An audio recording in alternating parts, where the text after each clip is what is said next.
in San Antonio, there was a beluga interaction and sea lion interaction. Some of the other parks have been doing dolphin interactions. So we wanted to create a resort-like experience in Orlando that no one had seen before, based around the dolphin experience. So really, this was when we had SeaWorld Ohio too. SeaWorld Ohio, Texas, San Diego, Orlando all had their dolphin interaction programs training. And then in 1999, or beginning of 2000, everybody moved to Orlando. The trainers and the dolphins all came together, which was really fun. And wanted it to be fully immersive, so you get there, you don't feel like you're in Orlando anymore. I mean, you walk up to the front desk, you check in like at a hotel podium. There's not tickets or anything like that. You could snorkel in a reef with 10,000 tropical fish and stingrays and tons of sand beaches, resort, waterfalls, all your food, drink, and things are included in your admission. So really it was to create a resort-like experience in Orlando, which had never been done before, and give something totally different than what you get in Orlando. So as you go to Orlando, and especially as you get old, like Dan and I, when you start having kids and go to Orlando, it's exhausting to go to a theme park, especially with kids. Like, I went to SeaWorld last weekend, I was there for like 2 hours, I'm like, I'm done, we gotta go. I could work there for 18 hours a day, no problem, but with the kids for 2 hours, I'm done.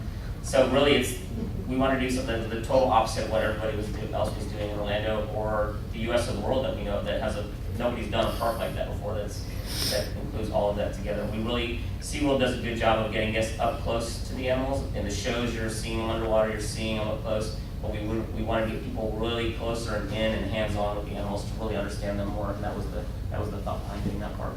What was kind of the risk assessment? Like, do we know for sure this is going to be great, or are we unsure that people might love this, they might? Well, it was interesting. And I look back now, it's funny because Dan was saying it's $289 now. I remember when we opened, it was like $89. So nobody really knew. So we were opening and we were trying to figure out. You're always trying to use the experience you have in the company. Okay, what's the guest activity going to be? What are they going to do? And you're right, maybe 75% of the time. But that program was the park opened at 9 o'clock every day and closed at 5. So you had dolphin swim scheduled 9:30, 10:30, 11:30, 12:30 in 3 different pools. So there were lots of swims going on during the day, probably 600 in the beginning, but people would get to swim. And so the thought of some people was, well, if it's not till 3, they're probably not going to show up till 12, 1 o'clock. And the operations people were like, no, they're all coming first thing in the morning. So, and they did. They all came, and the premise of the park was no lines, no barriers. Like I said, the opposite of a theme park. So, of course, the first day, everyone came in the morning and there was lines out the door and lines to get your swim gear. So there's really a lot of adjusting, and there always is when we build any park or any ride. After it gets open, there's a lot of adjustments that happen. But it proved so successful and repeatable, which was also something we didn't anticipate, was that people don't do it just once. They come back every year, they keep doing it every year because it's the same experience, but it's such a great experience that you can enjoy it different ways and spend the day there and be totally relaxed. But nobody knew exactly how it was going to go. So it was interesting now and then. I was there for 2 years. Once it got open, I came back to Texas. All the Texans ended up coming back to Texas. So to watch it now grow, I mean, it's probably doubled in size since I was there, and the prices keep going up. And the price goes up because of capacity. And they do a variable pricing model, kind of like an airline, where they're literally monitoring day by day, hour by hour pricing for weeks out and adjusting prices by day. So when you book closer, it's more expensive. Book out, it's cheaper. And so it's a very interesting model to see how it's grown and become something that hopefully we'll do, or they'll do more of in the future if they put those parks anywhere. So. Yeah, from a risk assessment standpoint, a couple of things that we decided upon was we knew that Orlando had high traffic of domestic visitors, high traffic of international visitors, actually at a different time than when domestic visitors were there.